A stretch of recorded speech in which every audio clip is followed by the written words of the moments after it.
Хөлөмгийн бестселлер нэвтрүүлгийн шинэ дугаарууд айс үерж байна.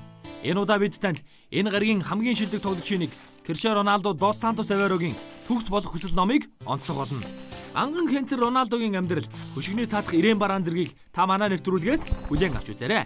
Хөлөмгийн бестселлер нэвтрүүлэг Баасан гараг бүр 21 цагаас SBS World зүгаар. Сайн байцгаана үзэгчдээ, та бүхэнд энэ сайхан үчийн мэндийг хүргэе. Баасан гараг болсон байна. За, хөлөмгийн бестселлер нэвтрүүлгийн шинэ дугааруу та бүхэндээ Баасан гараг бүрийн 21 цагаас SBS World зүгаар очиж байгаа. Ингээд өнөөдөр та бүхэндээ нэгэн шинэ дугаарыг үзүүлэхээр бэлэн боллоо. За, эсвэл хөтлөгч Амгалан миний бие. За, манай хөлөмгийн бестселлер нэвтрүүлгийн гол дүр манай тайлбарлагч Балжи ах маань. Бид хоёр бол ингээд байрлал эдэлцгсэн сууж байна. За, Балжи ахт энэ үчийн мэндийг хүргье. За, энэ үчийн мэндийг өөрчлөн болон үзэгчдтэй бас хүргье. За, манай үзэгчд бол хөлөмгийн бестселлер нэвтрүүлгийг одоо яг шимтэн үзэж байгаа гэж бодож байгаа. Яагаад гэвэл өнөө цагийн дэлхийн шилдэг хөлбөмбөгч Cristiano Ronaldo-гийн номыг бид хоёр л одоо 2 дугаарыг ард гарчихсан. Одоо дараагийнхаа 2 дугаарыг ард гарах гээд одоо ингээд бэлтгэл ажил маань эхэлсэн. 3 дахь дугаар дээр бас сууж байна. Төгс болох хүсэл нэртэй ном бол явж байгаа. За, тэгээд сонь сайхан юу вэ болж байгаа. Өнгөрсөн 7 хоногт бас олон тоглолтууд дээр тайлбар хийлээ. Ер нь тайлбарууд бол ганган явлаа. Ер нь тэр тухай бол одоо би одоо Twitter-гүй. Ааха. Тэгээд Facebook-ээс бол одоо ер нь их олон талархлын захидал бол одоо хүлээн авлаа. Захидал нь нэг ч өгүүлбэрээр байж болно, 3 ч өгүүлбэрээр байж болно. Нэг эрхээ хурууч байж болно. Эрхээ хурууч байж болно. Тийм, тэр болгоныг авлаа. Тэгээ ер нь нэг тийм тайлбарлагчийг бас тоглолт чимдэг тал бий. Энэ дээр бол үгүйсэх аргагүй. Norwich Southampton хоёрыг бүтэн жил тайлбарлаад олонний танил болох хэцүү. Дэлхийн аваргыг нэг сар туучхад бол тэр хоёрыг 100 тайлбарласнаас хамаагүй илүү арга ухаандаа.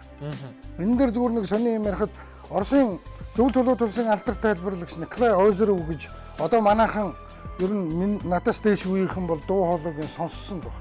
Тэр хүн яаж социалист орнуудын од болсон гэхээр Америк зөвлөлтийн, Канада зөвлөлтийн хоккей уулздаггүй байх үед 72-76 оны тэр шилдэг тулааныг тайлбарлаад ирүүлсэн социалист орнуудын од болсон. Түүнээс яг гоё бас нэг тийм сэтгэлийн эмоцтой л доо.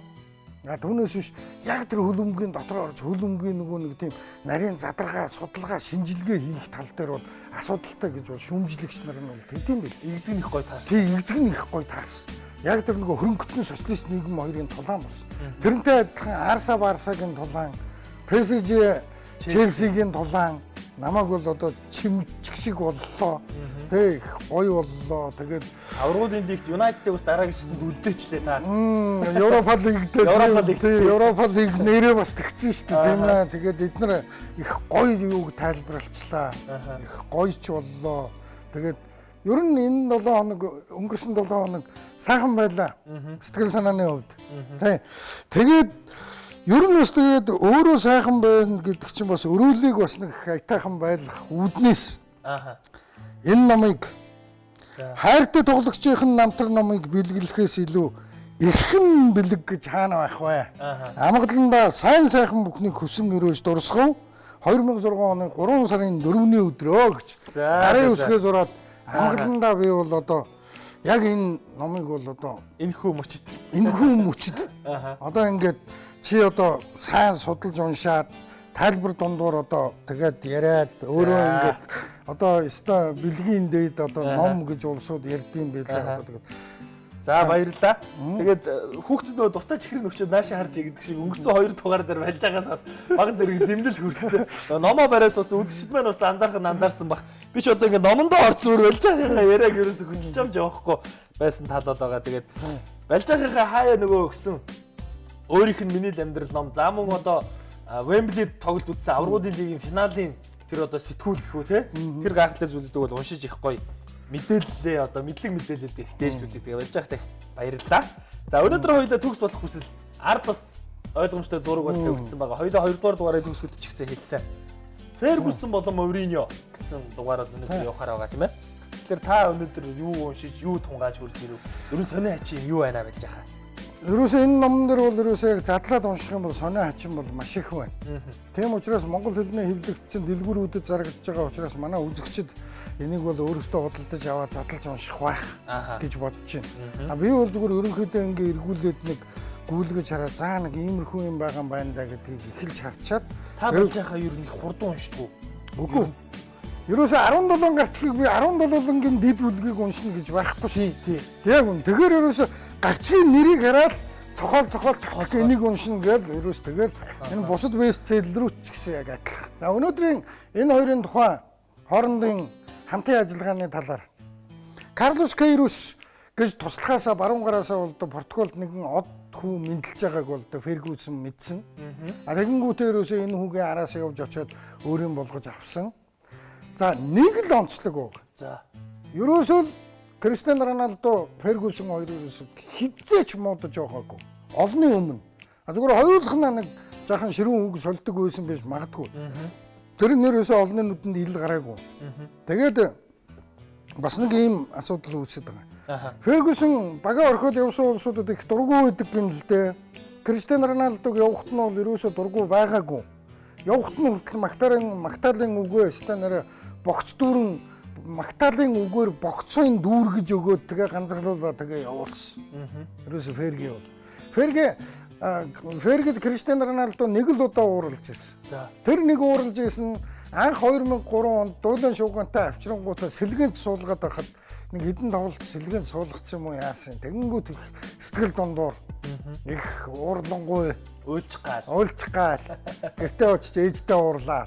Нэг тиймэрхүү байсан. Энэ бол ерөөсөө Фергюсон одоо залтай үгний бол одоо ерөөсөө нэг арга байсан. Энэ хүүг тийм амар дуулан шууган болгож авчирчаад шууд талбай дээр гаргачих юм бол тэр дарамтыг бол төсвөрлөхгүй байж магадгүй гэж бодсон. Дээрээс нөгөө нэг Английн Премьер Лигийн хатуу ширүүн тоглолт гэж ярьсан. Тийм яг үнэ. Тэрийг бас нэг хажуу талаас нь мэдрээд. Тэр бас байсан баг. Тийм яг үнэ. Ерөөс тэр мөр чинь байгаа. Энд чи гараад одоо хичээгээл одоо чичгнэл явчих шүү. Тэгэхдээ нөгөө тэдэ хамгаалагч нар чинь зүгээр өстой дор нь ойлгуулчих шүү. Ийм хөгжил нь яагаачгүй гэж идэг яг үнэ.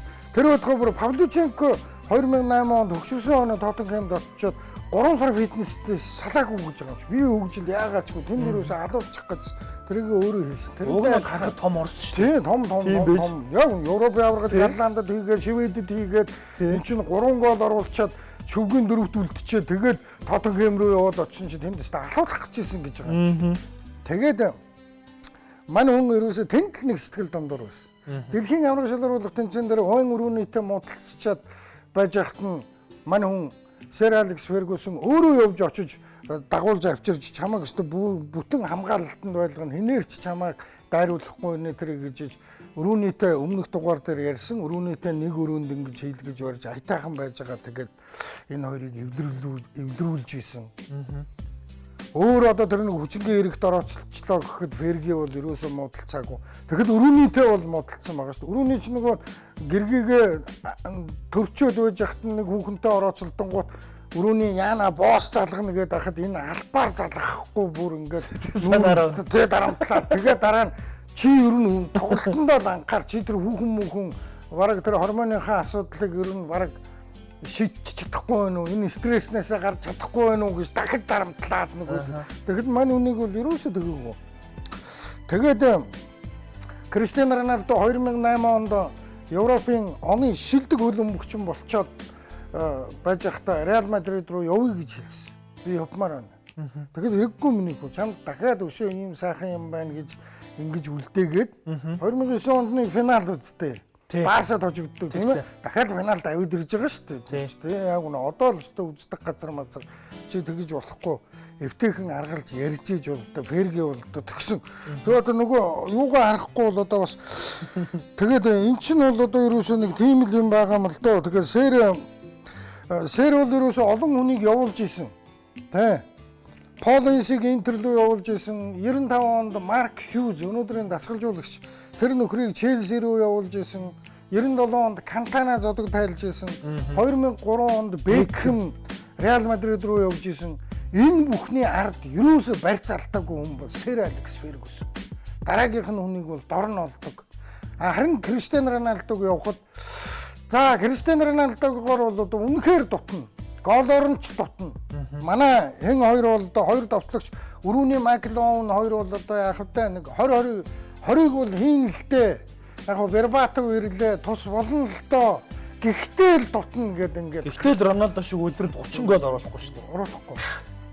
Тэгэхээр бол одоо ингээд хэлсэн. Одоо ерөөсөө ирсэн цагаас нь хойш явсан хойно хүртэл ерөөсөө Магтаалын үгээ хайр найргүй урсгаж исэн хүн бол Ферги. Тийм учраас Криштиано Роналдо бол одоо Фергиг миний загламайлсан эцэг хуураа монголоор орчуулсан тийм ээ ингэж хэлж ирсэн. За тэгээд одоо Фергийн хэн хоёрын одоо авчирж исэн түүхийг бол одоо өмнө нь зөндөө ярьсан. Ферги бол ерөөсөө очиж үзэл ерөөсөө ярих юм байхгүй гэх тэгэл авчирсан. Криштиано Роналдогийн нэг онцгой чанар байдаг. Хизээч өөртөө сэтгэл хандаггүй тоглолтын дараа номных нэр хүртэл төгс болох хүсэл гэж байгаа шүү дээ. Оо нэр тийш тийм. Юусе энэ хүнийг чи хоёул өнгөрсөн дугаар дээр ярьсан шүү дээ. Юугийн төгс биш гэх юм бэ гэж хадл өөртөө сэтгэл хангалуун биш л байгаа тийм. Тэр бол одоо үнэхээр тэгээд болж байгаа та ингэж боддгоо. Ферги бол ерөөхдөө одоо нэг ааш муутаад шар өгөн штэ. Адараа штэ. За Бекхэм рүү одоо пүүл төшөглөөл яаж исэн тэрний өмнө ч гэсэн Нестлрой, Ройкин гээл гол юм болж ирсэн. Роналдо дээр бол Роналдотой арай нэг тийм эрэг энергээд харьцаж ирсэн. Тэгэхээр би ингэж суух гэдэг. Бекхэмтэй асуудал үүсгээд Бекхэмийг явуулсан. Яг ингэж Роналдо ирсэн. Тэгэхээр яг энэ Бекхэм дээр сулгуурсан алдаанасаа суралцаад юу нь яг энэ 7 гэсэн одоо номертой тий ийм спешиал тоглогчоо ингээд ах шаардлага байхгүй маань гэдэг үүднээс харьцсан байх боломжтой болов. Бекхэмийн тэр нь юу нөлөөлсөн болов? Энэ үнд чинь нөлөөлөөгүй шүү дээ. Нөлөөлсөн байвал дараа нь юу гэж наа чинь Нестлройтой тэгж муудалцаж Нестлройг юунд суулгаа уг нь Нестлройгоос л болцсон юм л да. Гэхдээ юм бас нэг ийм байдаг баха. Аливаа нэгэн юм нэг наад чинь бол одоо монголчуудаар ярих юм бол одоо тэгэл юу гэдгийг ерөөсөө тэр бусдын гар оролцоогүйгээр сэр анхнаас нь одоо бас хүмүүжүүлсэн Бекхэмийг ч тэгсэн. Гэхдээ энэ нь бол зүгээр Бекхэм шиг тэгээд нэг тийм биеийн тоолгоод бас тэр нэг юуны ертөнцид алдчихгүй юмсан гэсэн бас болгоомжлол энэ төр байсан л мэдхгүй одоо энэ хоёрын нэг тийм бүр нэг эцэг хүүгийн харьцаал үүссэн. Ерөөсөө анхнаас. Ерөөсөө анхнаас нь хамгаалал эхлээл тэгэл ерөөсөө эцэг хүүгийн харьцаа үүссэн. Бекхэм бол сэрийн хяналтаас бол гарцсан шүү дээ. Реклам одоо нөгөө загварын ертөнцид хөл тавьдсан, дэлхийн од болцсон тийм ээ. Бекхэм үсээ засуулаад бэлтгэл дээр ирэхэд хүртэл сурвалжлагч нар шавж идэг. Ферги тэрэнд нь их дургу байдаг. Бекхэм ерөөсөө ингэ зөнгөөрөө мань хүний хяналтаас гарцсан. Энийг бол хяналтнаасаа бол ерөөсөө гаргаагүй. Барьсаар байгаа л тэгэл 3 оны намраас 9 оны хавар хүртэл тоглоулаад тэгэл явууллаа.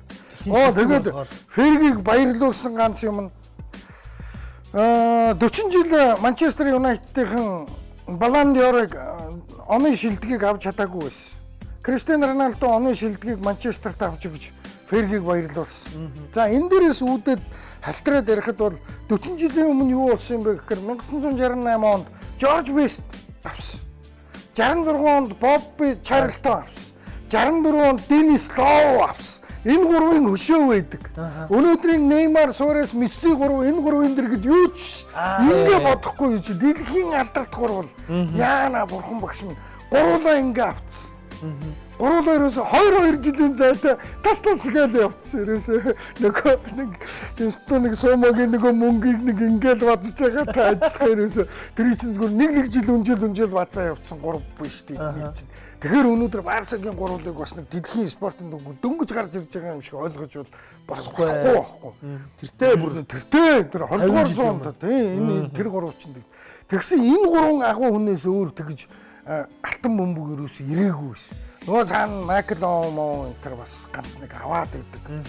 Тэгээ ерөөсөө Бекхэм нь авч чаддгүй. Бекхэм нь авч чадаагүй байхад мань хүн алтан бөмбөгийн 40 жилийн дараа авчирж өгөө баярлуулаад явна гэхэд миний хүү битээ яв 8 оны зам битээ яв чи хойдоо яв гэхэд заа гэд үлдсэн. Одоо тэгэхээр энэ хоёрын харьцааг одоо өөр одоо тийм бай. Агуу харьцаа. За ингээд бүгдээрээ хэсэггүй хугацаанд завсралаад дараагийн одоо нэвтрүүлгийн дараагийн хэсэг болох Мориньо ба Роналдо гэдэг хэсэг рүү орох болно. За ингээд өнөөдөр бол та бүхэндээ сонирхолтой зүйлүүдийг хүргэж байгаа. Сэр Алекс Фергюсон болон Криштиано Роналдо нар бие биенийхээ одоо бие биен рүүгээ ямар гоё үгсийг хэлж байсан, бие биендээ ямар гоё урам өгж байсан энэхүү одоо ишлэлүүдийг бүгдээрээ хүлээн авч үзчихэд тэгээд студид дээр эргэж бол за дараагийн хэсэг рүү орох болно. Хөлөмгийн бестселлер нэвтрүүлгийн шинэ дугаарууд айсуу ирж байна. Энэ удаа бид танд энэ гаригийн хамгийн шилдэг тоглогчийн нэг Криштиано Роналдо Дос Сантос Аверогийн төгс болох хүсэл номыг онцлох болно. Анган Хенцер Роналдогийн амьдрал хөшигний цаадах Ирэн Бараан зэргийг та манай нэвтрүүлгээс бүлээн авч үзээрэй. Хөлөмгийн бестселлер нэвтрүүлэг Баасан гараг бүр 21 цагаас SBS World Сугаар.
За ингээд хөлөмгийн бестселлер нэвтрүүлэг Криштиано Роналдогийн төгс болох хүсэл нэртэй номоор та бүхэндээ шинэ дугааруудаа хүргэж байгаа. Өнөөдөр бол Криштиано Роналдогийн 3 дахь дугаар хөлөмгийн бестселлер нэвтрүүлгээр зочилж байна. Сая бүгдээрээ эхний 3 дахь дугаарынхаа эхний хэсгээр Сэр Алекс Фергюсон болон Криштиано Роналдо нарын харилцаа хамаар ямар байсан талаар байлж байгаасаа сонссон бол одоо 2 дугаар хэсгээрээ за манай дэлгэцний хард харагдаж байгаа Жозе Мориньо ба Роналдо гэсэн хэсэг бол байгаа. За ингээд нэг зургийг чарсан хэдий тэрвэрлэгдсэн байгаа ч гэсэн нэг л ер нь нэг тэр Мориньогийн нөгөө хоёулаа номыг ярьсанаас хойш надад ч хүүтүүндээ санагдаад байгаа юм да. Танд ямар мэдээлэл вэ? Үгүй ерөөсөө санагддаггүй яадаг. Аха. За жишээлх юм бол би бол зүгээр ингээл одоо юунаас л эхлэе л да. Номон дээр ч гэсэн байж байгаа. За энэ бол 23 дугаар хуудсанд байгаа. Үгүй 23 дугаар бүлэг. Төрөний Сэр Алекс Фергюсны бүлэг бол 17 дугаар бүлэг. Энэний 27 дугаар бүлэг дээр Мо ба Криштиано Роналдо гэсэн юу байж байгаа. За энэ дэр юм байна. Энэ хоёр ч бол аргагүй юм байхгүй. Ерөөсөө ингээд өндөр төвшөнд гарахт нь Сэр Алекс Фергюсон гараад ирсэн. Энэ хоёрт муудалцах ямар ч шалтгаан шаардлага байгаагүй. Тэгсэн чинь 2002-оос 2003 онд энэ хоёр чинь Португалийн лигд Мориньо, Криштиано Роналдо хоёр чинь урд урдаас анх төрөхтөл бие биенлүүгээ мухаа хараад төрцөө хоёр байхгүй. Нэг нь Спортингд байсан, нөгөөх нь нөгөө Портод ялгуусан амжилтаа байгуулах гээд дөнгөж эхэлж исэн хоёр чинь бие биенлүүгээ мухаа хараад төрсөн. Ингэж явсаар хагаад Мориньо бол яг хөө дээрлэгчл байсан. Дээрлэгч байхдаа Мориньо хэлж исэн гэж байгаа шүү. Чи энэ хараа наад нэг бацаанаа хардаа гэсэн туслах нь ингээ харсан шин наадах чи ирээдүйн Ван Бастен шүү дээ. Тэр бөмбөгтөө харьцаж байгаа харьцаа, тэр бие халбар, тэр уян налархаа байдал, тэр ивсэл ерөөсө мод шиг хүн биш. Яг наад чи ерөөсө ирээдүйн Ван Бастен шүү дээ. Чи наадахаа хардаа гэж туслахтаа хэлж исэн. Ван Бастен бол агуу үз. Ван Бастен бол агуу. Гэхдээ ингэж хэвлэл мэдээллээр биднэрт ингэж байн гардггүй шин. Би 98 оны Европын аваргыг бүтэн харсан. 92 оны Европын аваргаар тэр хоёр дээр хэд болсон? Тэр хоёр дээр юу ярьж байгаа юм шин. Ганга сүмдийн хийхгүй. 88 онд Европын аварга болсон. Тэр чинь нөгөө дасаа үе хаалганд нэг аймаг бол нэг 16-гийн өнцгөөс нэг дэмий тэмтэл нь хийж мийгээд ерөөсөө тэгэхэд эн чинь шилдэг мэрэгэн бууч болоо Европын аварганд тэр болсон. Тэр Мориньогийн одоо эд өсөж дэвжиж явах үед байсан. Тэр дөнгөж гарч ирж байгаа хүүхдтэй харьцуулж ийн гэхлээр Мориньо төрүүлээд харцсан байсан байж. Тий яг нь. Наа чи ер нь хийвгүй гарч. Ингээд Мориньо дараа нь Криштиано Роналдог нэг жил Премьер лигт манархчаад байж хат нь Криштиано Роналдо дахиад очихгүй юу? Криштиано Мориньо Челси дахиад очингуудаа 2 жил эднийхээ чинь дараа аячихгүй юу эн чинь. Тэгэнгүүт Сэр Алекс Фергюсон Мориньо хоёрын хэрүүл 2007 оноос хойш эхлээд явангууд дунд нь Криштиано Роналдо хавчуулагдаад тоочихгүй юу. Тэгснээр наад чи өстө өөрөөсөө өөр хүнийг хүндэлдэггүй хүн энтергингүүт энэ муу атсаа нусаа авч чадахгүй ээж мэж гэхэд тэр бас өвгний хажуугаар юу юм уу гэгээд ингээд ерөөсөө бүр нөгөө юу чинь бүр Челсигийн 2007 онд хэн Жозе Мориньо Челсигээс халагдтал тэгээд эднэрийн чинь хоорондын хэвлэлийн байлтаа эхэлчихгүй. Сурвалжлагч нар хооронд нь байлдуулаад ингээ янз бүр болоод ийж гинэ. Тэгж ингэж явж байгаа. Тэгээд аргагүй ирэхэд Реал Мадридэд эргээд уулзалцсан.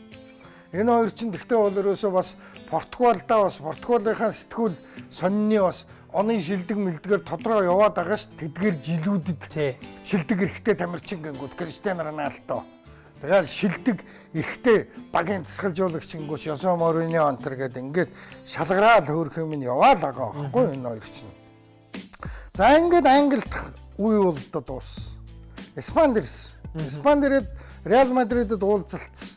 Реал Мадридэд уулзалтахад Криштиано Роналдо төрүүлээ очичихсан байсан. 2 жил батсан тий. Тэгэнгүүт араас нь Интер төрүүлүүлчихэд тэгээд 10 оны намар 9 оны намар очсон жилийн дараа юм байна. Криштиано Роналдо 9 оны намар очиод мань хүн чинь Интер 10 он төрүүлүүлээл тэгэл Евро явж байгаа шүү дээ тий. Реал Мадрид руу. Ингээ очихт нь Криштиано Роналдо гэдэг нөхөр тэнд айл үжээний байр суурь олдсон. Тэр нөхдүүдийн тэр гэрийн Реал Мадрид гэсэн цагаан ордны хомрын гараад суучихсан байсан. Тэгэнгүүт энэ хоёрын чинь үерхэл их гоёор эхэлнэ.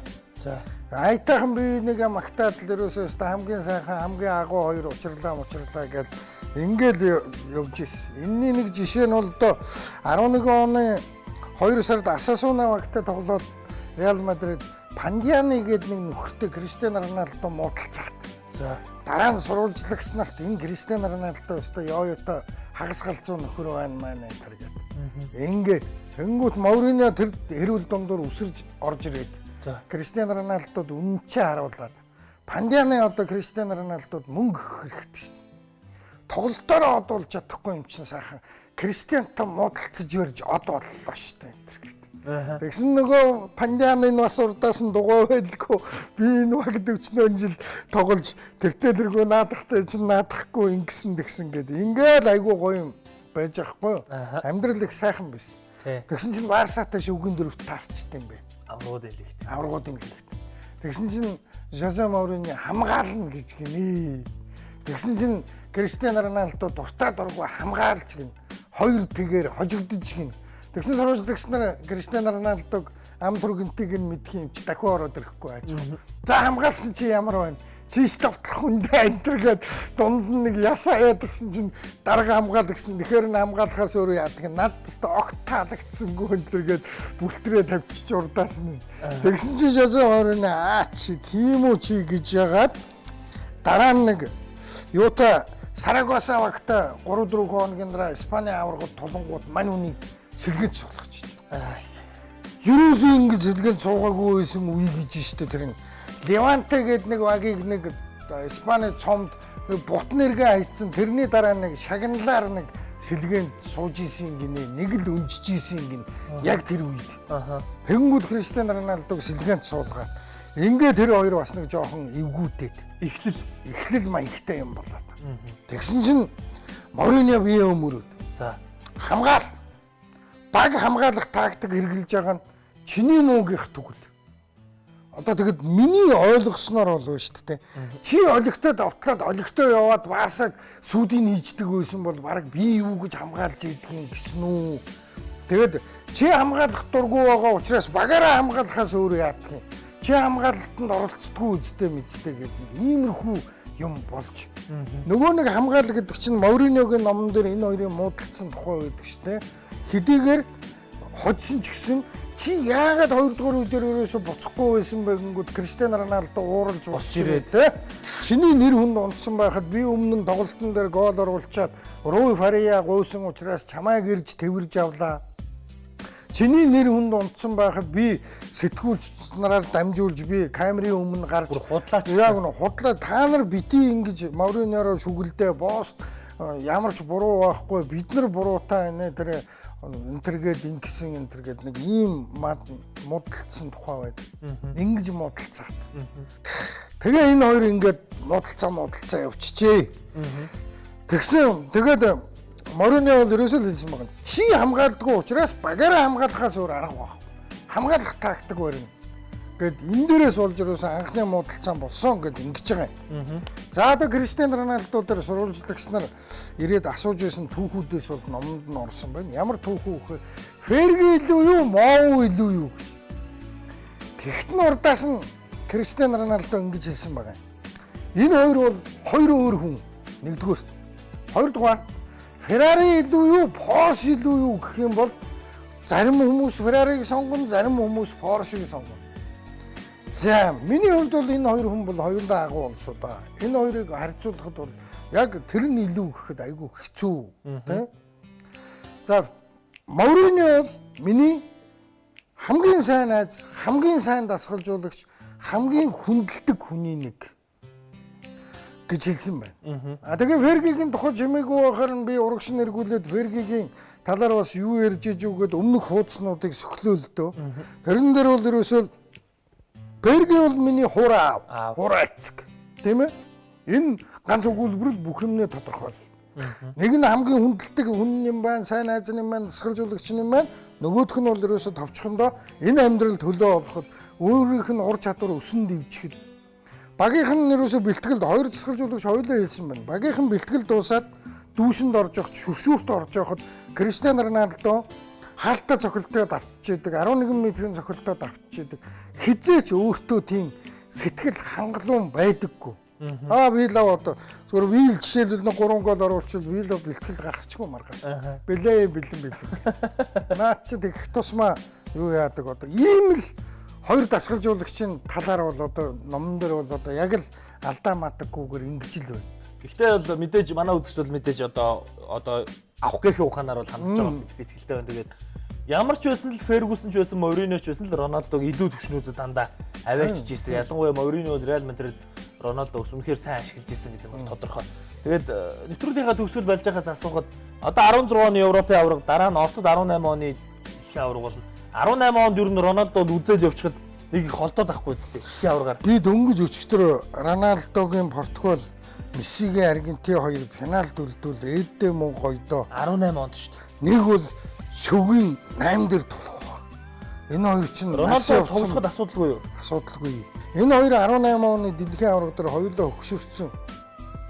Тэгэхээр нэгээр гараад нөгөө баг нь хоёроор нэг нь 31-тэй нэг нь 33-тай л байх нь байна да тий. Би яг үргэлжлүүлээ ярих гэжсэн.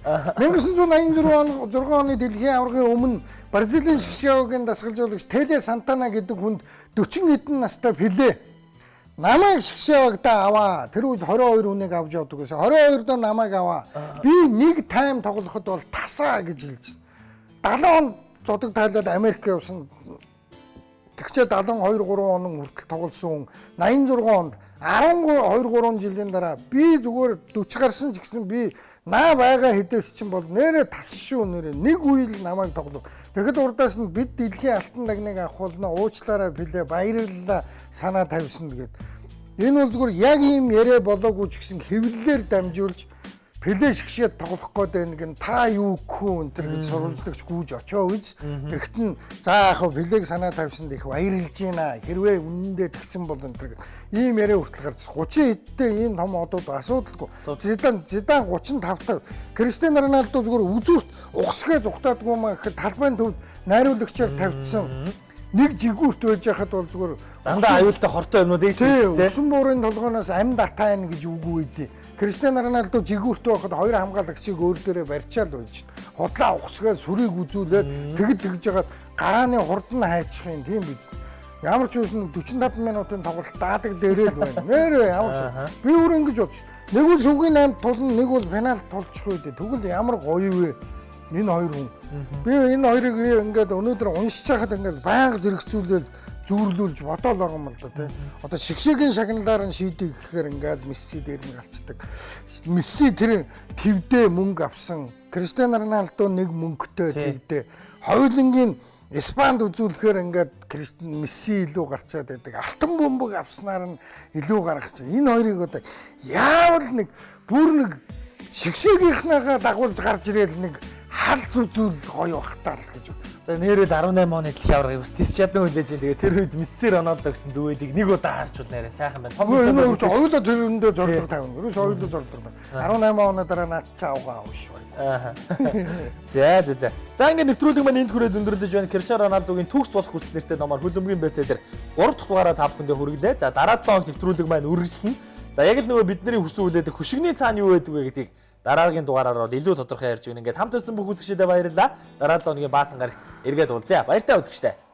Хөлбөмбөгийн бестселлер нэвтрүүлгийн шинэ дугаарууд айсуу ирж байна. Энэ удаа бид танд энэ гаригийн хамгийн шилдэг тоглогчийн нэг Криштиано Роналдо dos Santos Aveiro-гийн төгс болох хүсэл номыг онцлог болно. Анган Хенцер Роналдогийн амьдрал хөшигний цаадах Ирэн Бараан зэргийг та манай нэвтрүүлгээс бүлээн авч үзээрэй. Хөлөмгийн бестселлер нэвтрүүлэг Баасан гараг бүр 21 цагаас SBS World Сугаар